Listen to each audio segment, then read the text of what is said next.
ನಾವು ಕಳಸ ಶಿಖರ ಆ ದೇವಸ್ಥಾನದ ಲೋಕಾರ್ಪಣೆ ಆಗುವಂಥ ಕಾರ್ಯದೊಳಗೂ ನಾವು ಜೀವಂತ ಅದೀವಿ, ಬದುಕಿ ಅಂತ ಕಾರ್ಯದೊಳಗೆ ಭಾಗಿಗಳಾಗಿದ್ದೀವಪ್ಪ ಅನ್ನುವಂಥ ಭಾಗ್ಯ ನಾವೇನು ಅದೀವಲ್ಲ ನಮಗೆ ಸಿಕ್ಕೈತೆ ಅಂತ ಅದನ್ನು ಅವೆಲ್ಲ ಬಹಳ ಸೂಕ್ಷ್ಮ ವಿಚಾರ. ಯಾಕಂದ್ರೆ ಆ ದೇವರು ಅವ್ರು ಕಷ್ಟಪಟ್ಟದ್ದ ನೀವು ಯಾರೂ ಕಷ್ಟಪಟ್ಟಿಲ್ಲ. ಅವ್ರೇನು ಕಷ್ಟಪಟ್ಟಲ್ಲ ಈ ಜಗತ್ತನ್ನು ಉದ್ಧಾರ ಮಾಡಿಸಲ್ಲ. ಅವ್ರು ನಿಮಗೆ ಏನೂ ತ್ರಾಸಿಲ್ಲ, ಸುಮ್ಮನೇನು ಮತ್ತು ಇವೆಲ್ಲ ನಡೆದು ಹೋಗ್ಯಾವ ಎಂತೆಂತ ಇಷ್ಟ ಲೆಕ್ಕ ಮಾಡ್ರೆ ನನಗೆ ಹುಚ್ಚಿಡ್ದು. ನಾವೆಲ್ಲ ಕಟ್ಟಡಕ್ಕೆ ಈಗ ಬರೀ ಒಂದು 8-12 ದಿನದಾಗ 16 ಲಕ್ಷ ರೂಪಾಯಿ ಅಲ್ಲಿ ಕೊಟ್ಟಿನ ಪೇವರ್ಸ್ ಹಾಕ್ಲಾಗ್ತೀವಿ ಗುಡಿ ಸುತ್ತ ಕಡೆ. ಎಲ್ಲಿ ಬರ್ತೈತೆ ಎಲ್ಲಿ ಹೋಗ್ತೈತೆ ನನಗೆ ಗೊತ್ತಿಲ್ಲ. ನನಗೆ ಅಲ್ಲಿ ಕಪಾಟ ತೆಗೆದು ನೋಡ್ತಾನೆ ಅಟ್ಟು ಇರಂಗಿಲ್ಲ. ಮತ್ತು ಅವ್ರು ಯಾರು ಏನು ಬಿಡ್ತಾರೆ ಅಲ್ಲಿ ತೆಗೆದು ಕೊಡ್ತಾನೋ ಅಲ್ಲಿ ಆಗಂಗಿಲ್ಲ. ಇದು ಅವಾಗ ಅಂಥ ವಿಚಿತ್ರ ಪವಾಡ, ಇದೊಂಥರ ಪವಾಡ ನನಗೆ ಆಗಿದ್ದಪ್ಪ. ಮತ್ತು ಎಂಥದಂದ್ರೆ ಒಮ್ಮೆ ಶ್ರಾವಣದಾಗ ನಿಮ್ಗೆ ಹೇಳ್ಬೇಕು, ದೇವ್ರ ಗುಡಿ ಚಾಲು ಆದ ನಂತರ ಒಬ್ಬ ಶ್ರಾವಣದಾಗ ನಾ ಗುಡಿಯಾಗ ಕೂತೀನಿ. ಗುಡಿಯಾಗಿಂದ ಬನ್ನಿ ಚಹಾ ಕುಡೋದಕ್ಷಿಂದ ಕೋಲ್ಯಾಗ ಹೋಗಿ ಕೂತೀನಿ. ಅಲ್ಲಿ ನಾಮದೇವ್ ಬಂದ, ಕುರ್ಚಿ ನಾಮದೇವ್ ಮಹಾರಾಜ್ ಬಂದ. ಯಾರೋ ನಿಮಗೆ ಭೇಟಿ ಹಾಕಿ ಬಂದಾರೆ, ಪರಿಚಯ ಇಲ್ಲ ಒಂದು, ನಿಮ್ಗೆ ಭೇಟಿ ಹಾಕಿ ಬಂದಾರು. ಮತ್ತು ಅವ್ರೊಂದೇನೋ ದಕ್ಷಿಣ ಕೊಡಾಕ್ ಬಂದಾರ, ಒಂದು 20,000 ರೂಪಾಯಿ ಅಂತ ಹೇಳಿ ಅವ ಹೇಳಿದಾರಪ್ಪ, ಇಲ್ಲೇ ನಿಮ್ಮ ಕೋಲ್ಯಾಗ ಕುಂಡ್ಸಿನ್ರಿ ಅಂತ ಹೇಳಿ ಅವ ಗುಡಿಗೆ ಹೋದ. ನಾ ಕೋಲ್ಯಾಗ ಹೋದ್ನಿ. ಅವ ಬಂದ ಇದ್ರಿಗೆ ಬಂದು ಕೂತ ನಮಸ್ಕಾರ ಮಾಡಿದ. ನಾವೊಂದು ಸಂಕಲ್ಪ ಮಾಡೀನಿ, ನನ್ನ ಕೆಲಸ ಆಗೈತಿ. ಏನೋ ಗುರುಪುತ್ರಪ್ಪ ಮರ ಶಿಷ್ಯ ಆತವ, 5 ಎಕರೆ ಜಮೀನ ಇದು ನನ್ನಂತೆ ಆತಂದ್ರೆ 1 ಎಕರೆ ಮಾರಿ ನಿನಗೆ ಕೊಡ್ತಾನ. ಅದಲ್ಲ ಅವ ಏನು ಅನ್ಕೊಂಡಂಗೆಲ್ಲ ಆಗಿಬಿಟ್ಟಿತ್ತು. ಅದೆಲ್ಲ ಆಗಿತ್ತು. ಆದ ಕೂಡಲೇ ಅವ ಬಂದಾನ. ಅವ 1 ಎಕರೆ ಜಮೀನು ಮಾರ್ಯಾನ. ಅದು ಚಲೋ ನೀರಾವರಿ ಏರಿಯಾ ಅದ.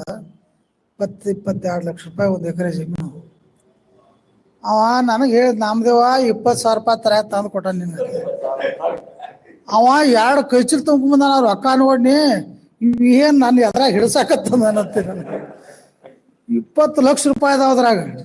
ನೋಡಿ ದೇವ್ರ ಗುಡಿ ಆದದ್ದ ಹೆಂಗಾಗೈತೆ ನಿಮ್ಗೆ ಹೇಳ್ಬೇಕಲ್ಲ. ದೇವ್ರ ಗುಡಿ ಹೆಂಗಾಗೈತೆ ಅಂತ ಹೇಳ್ಬೇಕಲ್ಲ. ನಾವು ಮೇಲೆ 10-20 ರೂಪಾಯಿ ಕೊಟ್ರೆ ಗುಡಿ ಹಾಕಿದ್ದನು ಯಾಕಿಲ್ಲ. ಯಾರ್ಯಾರೋ ಇಟ್ಟಂಗಿ ಕಳಿಸಿದ್ರು, ಶಿಖರ ಆಯ್ತು, ಗುಡಿ ಆಯ್ತು, ಸಿಮೆಂಟ್ ಬತ್ತು, ಏನೇನೇನೇನು ಆಗಿ ಹೋತ್ ಘಟನೆಗಳು. 20 ಲಕ್ಷ ರೂಪಾಯಿ ನೋಡಿ ನನಗೆ ಹುಚ್ಚಿಡ್ತು. ಏನು ನೋಡಿ ತೆಲಿಗೆ ಕೆಟ್ಟತ್ತೇನೆ ಅಂದ ಅವನ ತೆಲಿಯೋದು ಸರಿ. ಇಟ್ಟವಾಗ ಯಾರೇ ಕೊಡ್ತಾರೆ? ಅದು ನಾವು ರಗಡ ಮಂದಿ ಕೋಟ್ಯಾಧೀಶರು ನೋಡಿದೀವಿ. 1,000 ರೂಪಾಯಿ ಕೊಡ್ಬೇಕಂತ 3 ದಿನ ಹಾಳಾಳಿಸ್ತಾರೆ. ಕೊಟ್ಟ ನಂತರ ಕೊಟ್ಟ ಮ್ಯಾಗ 3 ದಿನ ಹಾಳೆ ಮಾಡ್ಕೋತಾರೆ, ತ್ರಾಸ ಮಾಡ್ಕೋತಾರೆ.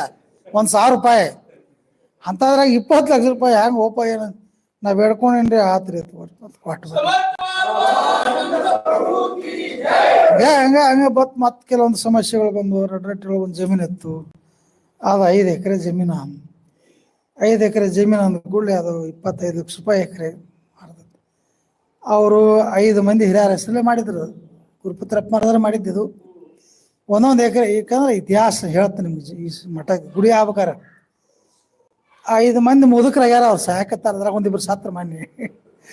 ಒಬ್ಬ ನಾನು ಏನಂದ, ಹಿಂಗೆ 5 ಎಕರೆ ಜಮೀನು ಐತ್ರಿ ಮಠದ, ಅದು ಭಾಳ ಕಿಮ್ಮತ್ತೈತಿ. ನಾಳೆ ಅವ್ರ ಮಕ್ಕಳು ವಾರಸ್ ಬಂದ್ರೆ ಏನು ಸಿಗಂಗಿಲ್ಲ ಮಠಕ್ಕೆ ಅಂತ ಹೇಳಿ ಎಲ್ಲಿ ದಕ್ಕಾಗಿಲ್ಲ ಅಂತಂದ್ರೆ ಅವರು. ಅಂದ ಕೂಡಲೇ ನಾ ಏನು ಹೇಳಿ, ನನಗೆ ಭೇಟಿ ಮಾಡಿಸಿರೋ ಅವ್ರನ್ನ ಹೇಳಿನ, ನಿಮ್ಗೆ ಗುಡಿ ಆದದ್ದು ಹೇಳ್ತೀನಿ ಇದೆಲ್ಲ. ಅವ್ರನ್ನ ಭೇಟಿ ಮಾಡಿಸ್ರಿ, ನೀವು 1-2 ಭೇಟಿ ಮಾಡಿಸಿರು. ಮತ್ತು ಆಸ್ತಿ ಮಠದ ಆಸ್ತಿ ನಿಮ್ಮ ಹೆಸರೈತಿ, ಏನು ಮಾಡಾರ ಅಂತಂದ್ರೆ ಆತ್ರಿ. ನಿಮಗೆ ಕೊಟ್ರೆ ನೀವೇನು ಮಾಡಾರ ಅಂದ್ರೆ ನನಗೆ ಅವರು, ನಿಮ್ಗೆ ಕೊಟ್ರೆ ನೀವೇನು ಮಾಡಾರ ಆತು. ನಾನು ಇಲ್ಲಿ ನಿಮ್ಮಲ್ಲೇ ನಿಮ್ಮ ರೊಡ್ಡಾಗ ಒಂದು ದೊಡ್ಡ ಗುಡಿ ಕಟ್ಟಬೇಕಂತ ನಮ್ಗೆ ಐತಲ್ಲ ಗುಡಿ ಅಂತಂದ್ರೆ ಅವ್ರು ಅದನ್ನು ಕೆಡುತ್ತಂತ ಹೇಳಿ. ಗಿರಿಮಲಪ್ಪ ಹಳೆ ಗುಡಿ ಇತ್ತಲ್ಲ, ಅದು ಕೆಡುತ್ತೆ. ಯಾವಾಗ ಕೆಡೋರು ಈ ಸದ್ಯ ಗೊದ್ಲಿ ತೊಗೊಂಬರ್ತೀವಿ. ಹಂಗೆ ಗೊದ್ಲಿ ಹಚ್ಚಿದೀವಿ, ಅದಕ್ಕೆ ಗೊದ್ಲಿ ಪೂಜೆ ಮಾಡಿದೀವಿ. ಗೊದ್ಲಿ ಅದನ್ನು ಒಂದು 4 ಪರ್ಸಿ ಕಿತ್ತು ತೆಗೆದೀವಿ.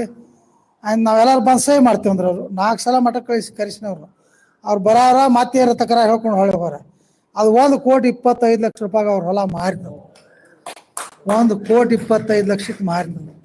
ಅವ್ರಿಗೆ ಮತ್ತು ಅವ್ರು ರೇಟ್ ಅವ್ರು ಹೇಳಿದೆವು, ನಾ ಮಾಡಿನಪ್ಪ ಕೆಲಸ ಇದನ್ನು 1 ಕೋಟಿ ನೀವು ಗುಡಿ ಕಟ್ಟ್ರಿ, ಮ್ಯಾಗಿನ 25 ನನಗೆ ಕೊಡ್ರತ್ತೆ ಹೇಳಿ. ಅವ್ರು ತಂದು ಕೊಟ್ಟು ಹೋದ್ರು 25 ಲಕ್ಷ ರೂಪಾಯಿ. ಹಿಂಗೆ ಹಾಕೋದು ಮಾತಿದೆ.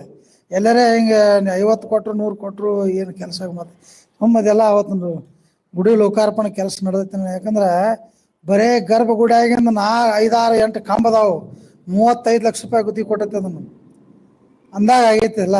ನಮಗೆ ನಾವೇನು ತಿರುಗಾಡಾರ ಒಂದು 10-20 ಸಾವಿರ ರೂಪಾಯಿ ಕಿಶೆದಾಗ ಬರ್ಬಿಡು ಆಳ್ಗೋ ಪಗಾರ ಮಾಡೋದು ಕುಂಡು.